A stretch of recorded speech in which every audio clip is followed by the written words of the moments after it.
नमस्कार दोस्तों, आप सभी का फैक्ट फंडा में स्वागत है। मैं हूं आपकी होस्ट एंड दोस्त शिवांगी। दोस्तों, रामायण का हिंदू धर्म में एक विशिष्ट स्थान है। हम में से अधिकांशतः लोगों ने रामायण की कहानी पढ़ रखी है या सुन रखी है या हमने रामायण सीरियल में देख रखी है, लेकिन इस महाकाव्य से जुड़े कुछ ऐसे रहस्य हैं जिनके बारे में लोगों को जानकारी नहीं है। आज हम आपके सामने रामायण से जुड़े ऐसे ही कुछ रहस्य उजागर कर रहे हैं। फैक्ट नंबर 1, रामायण के हर 1000 श्लोक के बाद आने वाले अक्षर से गायत्री मंत्र बनता है। गायत्री मंत्र में 24 अक्षर होते हैं और वाल्मीकि रामायण में 24,000 श्लोक हैं। रामायण के हर 1000 श्लोक के बाद आने वाले पहले अक्षर से गायत्री मंत्र बनता है। यह मंत्र इस पवित्र महाकाव्य का सार है। गायत्री मंत्र को सर्वप्रथम ऋग्वेद में उल्लेखित किया गया है। फैक्ट नंबर 2, राम और उनके भाइयों के अलावा क्या आपको पता है कि राजा दशरथ की 2 और पुत्रियां थीं? जी हाँ, श्री राम के माता पिता एवं भाइयों के बारे में प्रायः सभी जानते हैं, लेकिन बहुत कम लोग ऐसे हैं जिनको ये मालूम है कि राम की बहनें भी थीं, जिनका नाम शांता और कुकरी था। वो आयु में चारों भाइयों से काफ़ी बड़ी थीं। उनकी माता कौशल्या थीं। ऐसी मान्यता है कि एक बार अंग देश के राजा रोमपद और उनकी रानी वर्षिणी अयोध्या आए। उनको कोई संतान नहीं थी। बातचीत के दौरान राजा दशरथ को जब यह बात मालूम हुई तो उन्होंने कहा, मैं अपनी बेटी शांता आपको संतान के रूप में दूंगा। यह सुनकर रोमपद और वर्षिणी बहुत खुश हुए। उन्होंने बहुत स्नेह से उनका पालन पोषण किया और माता पिता के सभी कर्तव्य निभाए। इसके आगे की स्टोरी मैं आपको नेक्स्ट वीडियो में बताऊंगी, क्योंकि वीडियो बहुत बड़ा हो जाएगा अगर मैं पूरी स्टोरी सुनाऊंगी तो। फैक्ट नंबर 3, क्या आप जानते हैं सीता स्वयंवर में प्रयुक्त होने वाला भगवान शिव के धनुष का क्या नाम था? हम में से अधिकांशतः लोगों को पता है कि राम का सीता से विवाह एक स्वयंवर के माध्यम से हुआ था। उस स्वयंवर के लिए भगवान शिव के धनुष का इस्तेमाल किया गया था, जिस पर सभी राजकुमारों को प्रत्यंशता चढ़ानी थी। लेकिन बहुत कम लोग को पता होगा कि भगवान शिव के उस धनुष का नाम पिनाक था। फैक्ट नंबर 4, क्या आप जानते हैं लक्ष्मण को गुदाकेश के नाम से क्यों जाना जाता है? ऐसा माना जाता है कि वनवास के 14 वर्षों के दौरान अपने भाई और भाभी की रक्षा करने के उद्देश्य से लक्ष्मण कभी सोते नहीं थे। इसके कारण उन्हें गुदाकेश के नाम से जाना जाता है। वनवास की पहली रात को जब राम और सीता सो रहे थे तो निद्रा देवी लक्ष्मण के सामने प्रकट हुई। उस समय लक्ष्मण ने निद्रा देवी से अनुरोध किया कि उन्हें ऐसा वरदान दे कि वनवास के 14 वर्षों तक उन्हें नींद ना आए और वह अपने प्रिय भाई भाभी की रक्षा कर सकें। निद्रा देवी इस पर बहुत प्रसन्न हुई और बोली कि अगर कोई तुम्हारे बदले 14 वर्षों तक सोए नहीं तो तुम्हें यह वरदान प्राप्त हो सकता है। इसके बाद लक्ष्मण की सलाह पर निद्रा देवी लक्ष्मण की पत्नी सीता की बहन उर्मिला के पास पहुंची। उर्मिला ने लक्ष्मण के बदले सोना स्वीकार कर लिया और पूरे 14 वर्षों तक सोती रहीं। फैक्ट नंबर 5, क्या आप जानते हैं कि उस जंगल का क्या नाम था जहाँ पे राम लक्ष्मण सीता वनवास के दौरान रुके थे? रामायण महाकाव्य की कहानी के बारे में हम जानते हैं कि राम और सीता लक्ष्मण के साथ 14 वर्षों के लिए वनवास गए थे और राक्षसों के राजा रावण को हराकर वापस आए। हम में से अधिकांशतः लोगों को पता है कि राम लक्ष्मण और सीता ने कई वर्षों तक वन में बिताए थे, लेकिन कुछ ही लोगों को उस वन का नाम पता है।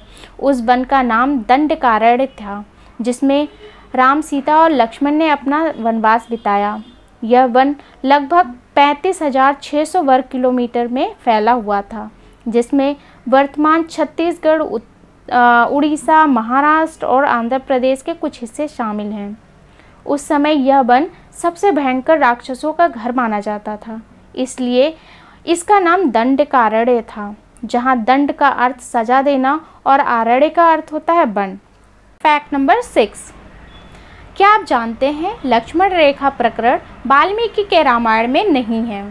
पूरे रामायण की कहानी में सबसे पेचीदा प्रकरण रेखा प्रकरण है, जिसमें लक्ष्मण वन में अपनी झोपड़ी के चारों ओर एक रेखा खींचते हैं। जब सीता के अनुरोध पर राम हिरण को पकड़ने और मारने की कोशिश करते हैं तो वह हिरण राक्षस मारीच का रूप ले लेता है। मरने के समय में मारीच राम की आवाज़ में लक्ष्मण और सीता के लिए रोता है। यह सुनकर सीता लक्ष्मण से आग्रह करती है कि वह अपने भाई की मदद के लिए जाए, क्योंकि ऐसा प्रतीत होता है कि उनके भाई किसी मुसीबत में फंस गए हैं। पहले तो लक्ष्मण सीता को अकेले जंगल में छोड़कर जाने के लिए राजी नहीं होते, लेकिन बार बार सीता द्वारा अनुरोध करने पर वह तैयार हो गए। इसके बाद लक्ष्मण ने झोपड़ी के चारों ओर एक रेखा खींची और सीता के अनुरोध किया कि वह रेखा के अंदर ही रहें, और यदि कोई बाहरी व्यक्ति इस रेखा को पार करने की कोशिश करेगा तो वह जलकर भस्म हो जाएगा। इस प्रकरण के संबंध में अज्ञात तथ्य यह है कि इस कहानी का वर्णन ना तो वाल्मीकि रामायण में है और ना ही रामचरितमानस में है, लेकिन रामचरितमानस के लंका कांड में इस बात का उल्लेख रावण की पत्नी मंदोदरी द्वारा किया जाता है। फैक्ट नंबर 7, क्या आप जानते हैं रावण एक उत्कृष्ट वीणा वादक था? रावण सभी राक्षसों का राजा था। बचपन में उससे सभी लोग डरा करते थे, क्योंकि उसके 10 सिर थे।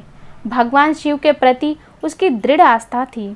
इस बात की पुख्ता जानकारी है कि रावण एक बहुत बड़ा विद्वान था और उसने वेदों का अध्ययन किया था। लेकिन क्या आपको पता है कि रावण के ध्वज में प्रतीक के रूप में वीणा होने का क्या कारण था? चूँकि रावण एक उत्कृष्ट वीणा वादक था, जिसके कारण उसके ध्वज में वीणा प्रतीक के रूप में वीणा अंकित था। हालांकि रावण इस कला को ज़्यादा तवज्जो नहीं देता था, लेकिन उसे यह यंत्र बजाना बेहद पसंद था। फैक्ट नंबर 8, क्या आपको पता है इंद्र के ईर्ष्यालु होने के कारण कुंभकर्ण को सोने का वरदान में प्राप्त हुआ? रामायण में एक दिलचस्प कहानी हमेशा सोने वाले कुंभकर्ण की है। कुंभकर्ण रावण का छोटा भाई था, जिसका शरीर बहुत ही विकराल था। इसके अलावा वह पेटू बहुत अधिक खाने वाला भी था। रामायण में वर्णित है कि कुंभकर्ण लगातार 6 महीनों तक सोता रहता था और फिर सिर्फ एक दिन के लिए खाने के लिए उठता था और पुनः 6 महीने के लिए सो जाता था। लेकिन क्या आपको पता है कि कुंभकर्ण को सोने की आदत कैसे लगी? एक बार एक यज्ञ की समाप्ति पर प्रजापति ब्रह्मा कुंभकर्ण के सामने प्रकट हुए और उन्होंने कुंभकर्ण से वरदान मांगने को कहा। इंद्र को इस बात से डर था कि कहीं कुंभकर्ण वरदान में इंद्रासन ना मांग ले, अतः उन्होंने देवी सरस्वती से अनुरोध किया कि वह कुंभकर्ण की जीवा पर बैठ जाएं, जिससे वह इंद्रासन के बदले निद्रासन मांग ले।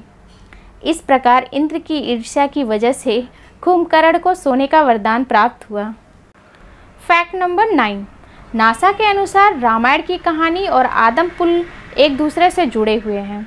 रामायण की कहानी के अंतिम चरण में वर्णित है कि राम और लक्ष्मण ने वानर सेना की मदद से लंका पर विजय प्राप्त करने के लिए एक पुल का निर्माण किया था।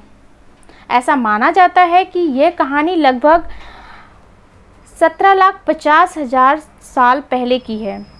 हाल ही में नासा ने पाक जलडमरू मध्य में श्रीलंका और भारत को जोड़ने वाले एक मानव निर्मित प्राचीन पुल की खोज की है और शोधकर्ताओं और पुरातत्वविदों के अनुसार इस पुल के निर्माण की अवधि रामायण महाकाव्य में वर्णित पुल के निर्माण काल से मिलती जुलती है।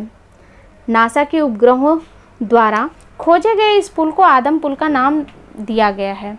इसकी लंबाई लगभग 30 किलोमीटर है। फैक्ट नंबर 10, क्या आपको पता है कि रावण को पता था कि वह राम के हाथों मारा जाएगा? रामायण की पूरी कहानी पढ़ने के बाद हमें पता चलता है कि रावण एक क्रूर और सबसे विकराल राक्षस था, जिससे सभी लोग घृणा करते थे। जब रावण के भाइयों ने सीता के अपहरण की वजह से राम के हमले के बारे में सुना तो अपने भाई को आत्मसमर्पण करने की सलाह दी थी।